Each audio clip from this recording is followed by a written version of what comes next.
السلام عليكم ورحمة الله وبركاته. الصورة اللي قدامنا دي لأحد قادة مرتزقة الدعم السريع، وهو مصاب في معركة من المعارك بيشرف على علاجه مجموعة من الأماراتيين.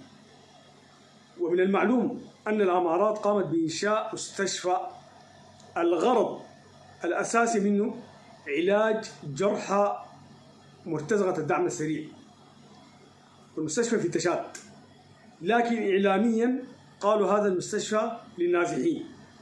وتسرب مقطع فيديو يكشف حقيقة إنشاء هذا المستشفى، لأنه فيه مجموعة من الدعم السريع، منهم من يمشي على عصا، ومنهم مبتور القدم، ومنهم المصاب يتم علاجهم داخل المستشفى الأماراتي بمنطقة أم جرس في تشاد.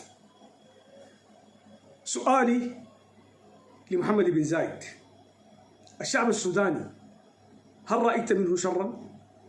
وهم في الأمارات مهندسين وأطباء وفي كل المجالات، ما قدموا لكم إلا الخير.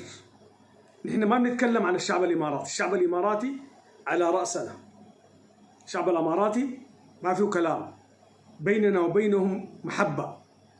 لكن محمد بن زايد رئيس دولة الإمارات أكبر داع لمرتزقة الدعم السريع، وكل مواطن سوداني قتل، وكل دم سفك، وكل امرأة تم اغتصابها، وكل مال نهب، أنت مسؤول عنه يوم القيامة يا محمد بن زايد، يوم لا ينفع مال ولا بنون إلا من أتى الله بقلب سليم. أنت السبب الرئيسي في تشريد الشعب السوداني، وأنت السبب الرئيسي في تهجير الشعب السوداني إلى عدة دول، وأنت السبب الرئيسي في هذه الدماء التي سفكت، وأنت السبب الرئيسي في إطالة أمد الحرب. كيف تلقى الله يا محمد بن زايد وأنت سبب رئيسي فيما يحدث للشعب السوداني؟ أصلا الدعم الإماراتي للمرتزقة العالم كله يعلم حجم هذه المؤامرة. ماذا فعل لك الشعب السوداني يا محمد بن زايد؟